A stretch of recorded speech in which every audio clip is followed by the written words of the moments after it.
Welcome back to Sirisha's kitchen and lifestyle. இன்றைக்கி நம்ம என்ன பார்க்க போகிறோன்னா, ரொம்ப ஈஸியாக பண்ணக்கூடிய 6 வகையான தீபாவளி ஸ்வீட் ரெசிபிஸ் எப்படி பண்ணுறதுன்னு பார்க்கலாம் வாங்க. சாக்லேட் பேடா எப்படி பண்ணுறதுன்னு பார்க்கலாம். இது வந்து ரொம்ப சிம்பிளாக ஈஸியாக 5 நிமிஷத்தில் பண்ணிடலாங்க. இப்போ ஒரு பேனில் 2 டேபிள் ஸ்பூன் நெய் விட்டுக்கலாம். அது கூட காய்ச்சின பால் ஒரு 1/4 கப்,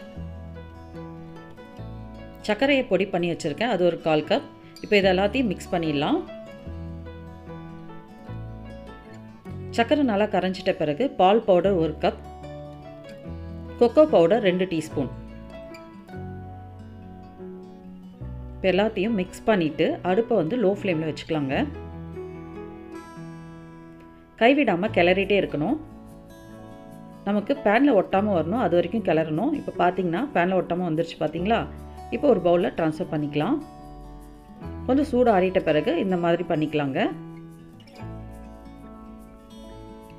இப்போ பிஸ்தாவால் டெக்கரேட் பண்ணுறோம்னா நமக்கு சூப்பரான டேஸ்டியான சாக்லேட் பேடா ரெடி ஆயிடுச்சு. அடுத்ததாக நம்ம பார்க்க போகிறது கடலை மாவு பர்ஃபி. ரொம்ப டேஸ்டியான கடலை மாவு பர்ஃபி பண்ணுறதுக்கு முதல்ல ஒரு கடாயில் 1/2 கப் நெய் விட்டுக்கலாம். நெய் சூடானதும் 1 கப் கடலை மாவை சேர்த்து நல்லா வறுத்துக்கலாம். இப்போ லோ ஃப்ளேம்லேயே வச்சுட்டு கடலை மாவு பச்சை வாசனையெல்லாம் போயிட்டு நல்லா நறுமணமாக வரணும், அது வரைக்கும் வறுத்துக்கலாம். இப்போ நம்ம ஊற்றின நெய்யெல்லாம் வெளியே வர ஆரம்பிக்கும். நல்லா கலந்து விட்டுக்கோங்க.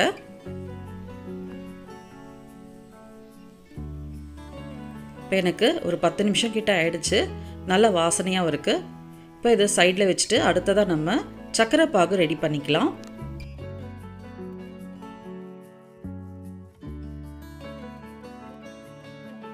கால் கப் சர்க்கரையை ஒரு பேனில் சேர்த்துக்கலாம்.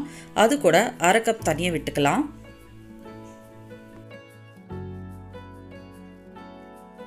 இப்போ சர்க்கரை நல்லா கரைஞ்சிட்டு ஒரு கம்பி பதம் வரணும், அது வரைக்கும் பாகு ரெடி பண்ணிக்கலாம். இப்போ சர்க்கரை நல்லா கரைஞ்சிருச்சு. இது போல் ஒரு கம்பி பதம் வரணும். இப்போ உடனே நம்ம ஏற்கனவே தனியாக எடுத்து வச்சுருக்கிற கடலை மாவு மிக்ஸில் ஊற்றிக்கலாம்.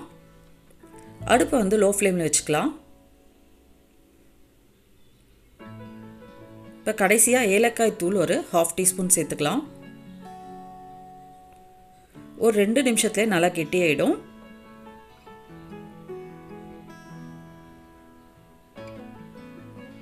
இது போல் பேனில் ஒட்டாமல் வரும்போது நெய் தடவிய ட்ரேயில் மாற்றிக்கலாம். நம்ம ஊற்றும் போது இது மாதிரி லேயர் லேயராக வரணுங்க. இப்போ இதுக்கு மேலே கட் பண்ணி வச்சுருக்கிற பாதாமை சேர்த்துக்கலாம்.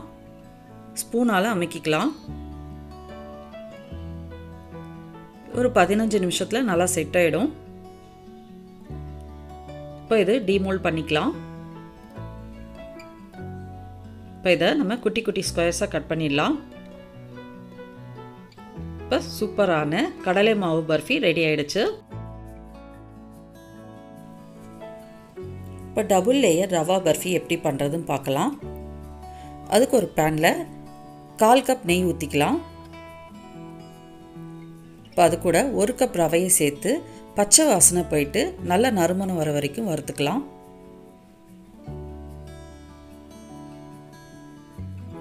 இப்போ ரவை நல்லா வறுபட்டுருச்சு. இது தனியாக எடுத்து வச்சுட்டு வேறு ஒரு பேனில் 2 கப் காய்ச்சின பால் சேர்த்துக்கலாம்.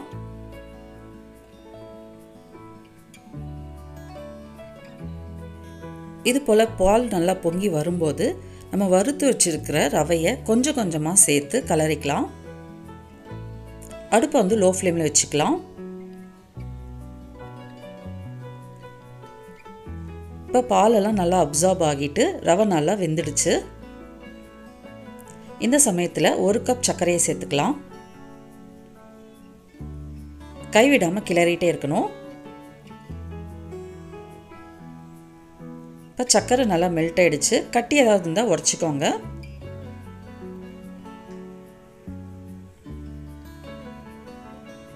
கடைசியாக ஏலக்காய் தூள் 1/2 டீஸ்பூன் சேர்த்துக்கலாம்.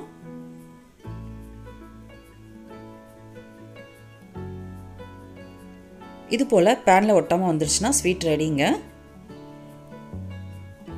இப்போ இதை நம்ம ரெண்டாக பிரிச்சுக்கலாம். ஒரு போர்ஷனை நெய் தடவிய ட்ரேயில் செட் பண்ணிக்கலாம். இப்போ இதில் ஆரஞ்சு ஃபுட் கலரை சேர்த்துக்கலாம். இப்போ நல்லா மிக்ஸ் பண்ணிவிட்டு இதையும் செட் பண்ணிக்கலாம்.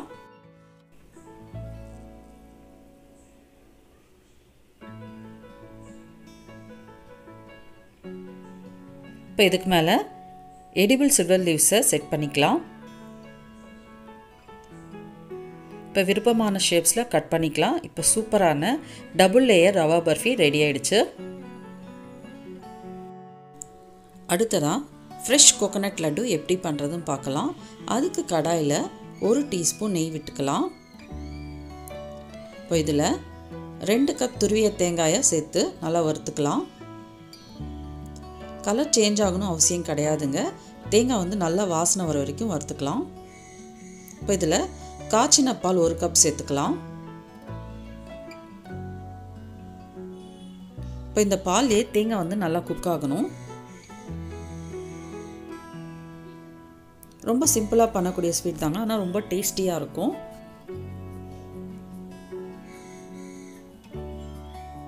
இப்போ பால் நல்லா அப்சார்வ் ஆகி தேங்காய் நல்லா வெந்துடுச்சு. இந்த சமயத்தில் 3/4 கப்புக்கு சர்க்கரையை சேர்த்துக்கலாம்.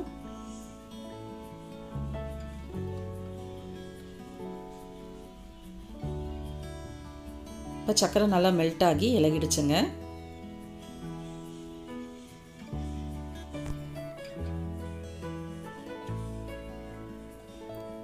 ஏலக்காய் தூள் ஒரு 1/2 டீஸ்பூன் சேர்த்துக்கலாம்.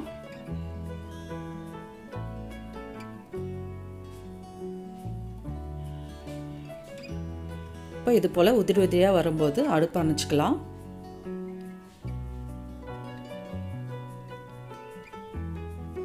கொஞ்சம் சூடாக இருக்கும் போதே லட்டு பிடிச்சிடலாம். இதே போல் எல்லாத்தையும் பிடிச்சிக்கலாங்க. இப்போ சூப்பரான சுவையான தேங்காய் லட்டு தயாராகிடுச்சு. இப்போ சூப்பரான சீனி சேவ் எப்படி பண்ணுறதுன்னு பார்க்கலாம். அதுக்கு ஒரு மிக்சிங் பவுலில் 1 கப் கடலை மாவு எடுத்திருக்கேன். அது கூட 1 கப் அரிசி மாவு ரெண்டையும் நல்லா மிக்ஸ் பண்ணிக்கலாம்.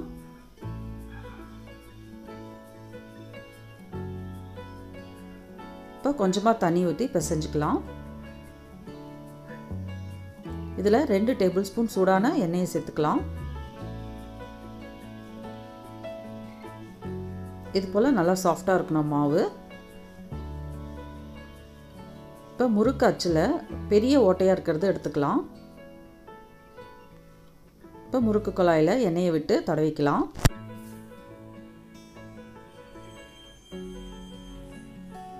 கொஞ்சமாக மாவு போட்டுட்டு முறுக்கு பிழிஞ்சிக்கலாங்க.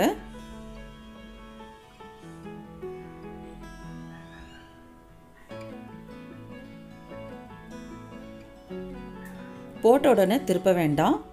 ஒரு 2 நிமிஷம் கழிச்சு மேலே ஃப்ளோட் ஆகும். அந்த சமயத்தில் திருப்பிக்கலாம்.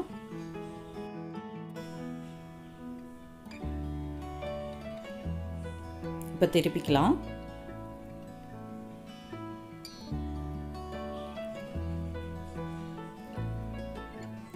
எண்ணெய் ஓசையெல்லாம் அடங்கிட்ட பிறகு எடுத்துடலாங்க. இப்போ இது போல் குட்டி குட்டியாக உடைச்சிக்கலாம்.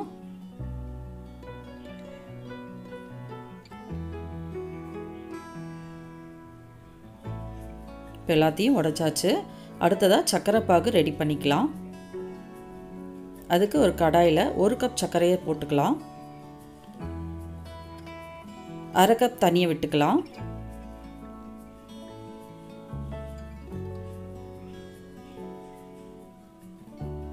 இப்போ சர்க்கரைலாம் கரைஞ்சிடுச்சு. 1/2 டீஸ்பூன் ஏலக்காய் தூள் சேர்த்துக்கலாம். இப்போ சர்க்கரை பாகு ரெடி ஆகிடுச்சுங்க. அதை செக் பண்ணுறதுக்கு ஒரு பவுலில் கொஞ்சமாக தண்ணி எடுத்து சர்க்கரை பாகு ஊற்றினோன்னா சர்க்கரை கரையாமல் நம்ம கையில் எடுக்கிற மாதிரி இருக்கணும். அந்த பதம் போதுங்க. இப்போ உடனே நம்ம உடைச்சி வச்சுக்கிற முறுக்கெல்லாம் இதில் சேர்த்துக்கலாம். சேர்த்து ஒரு 30 செகண்ட்ஸ்க்கு நல்லா கலந்துட்டு ஸ்டவ் அணைச்சிக்கலாம். இது அப்படியே ஒரு 15 to 20 மினிட்ஸ் விட்டுருங்க.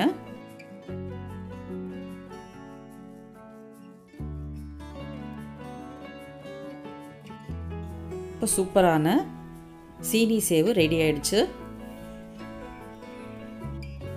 இப்போ கடைசியாக குலாப் ஜாமுன் எப்படி பண்ணுறதுன்னு பார்க்கலாம். நான் இன்றைக்கி வந்து இன்ஸ்டன்ட் மிக்ஸ் குலாப் ஜாமுன் தான் எடுத்திருக்கேன். இது வந்து 160 கிராம்ஸ் இருக்குங்க. இது அப்படியே பண்ணோன்னா நம்ம குலாப் ஜாமுன் வந்து ரொம்ப சாஃப்டாக இருக்கும். ஆனால் நம்ம ஸ்பூனால் எடுக்கும்போது உடஞ்சிடும். அதனால் நான் வந்து மைதா 2 டேபிள் ஸ்பூன் சேர்த்துக்கிறேன். இப்போ தேவையான அளவு தண்ணி விட்டு மாவு பிசைஞ்சிக்கலாம். ரொம்ப சாஃப்டாக பிசையணும் அவசியம் கிடையாதுங்க. இப்போ மாவு பிசைஞ்சாச்சு. இது ஒரு 20 நிமிஷம் அப்படியே விட்டுடலாம். அடுத்ததாக சர்க்கரை பாகு ரெடி பண்ணிக்கலாம். ஒரு பாத்திரத்தில் 800 கிராம்ஸ் சர்க்கரை எடுத்திருக்கேன். அதுக்கு ஈக்குவலாக தண்ணியும் 800 ml ஊற்றிக்கலாம்.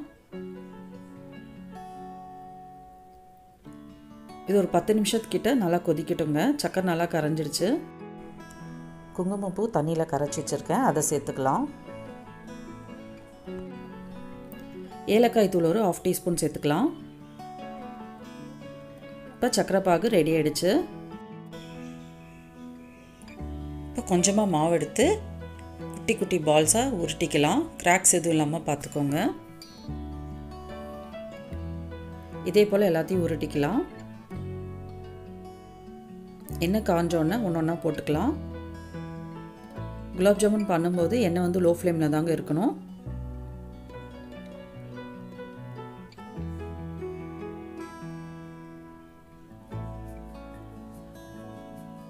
நடுவில் திருப்பி விட்டுட்டே இருங்க.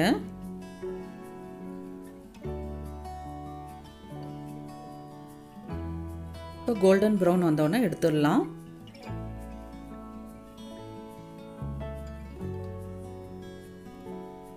இப்போ இதை சர்க்கரை பாகில் போட்டு ஒரு 3 மணி நேரத்துக்கு ஊற வச்சிடலாங்க.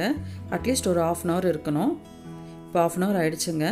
இப்போ டேஸ்டியான குலாப் ஜாமுன் ரெடி ஆகிடுச்சு. இந்த வீடியோ உங்களுக்கு பிடிச்சிருந்தா லைக் பண்ணுங்கள். மேலும் பல வீடியோஸை பார்க்க சேனலை சப்ஸ்கிரைப் பண்ணிக்கோங்க. தேங்க்யூ.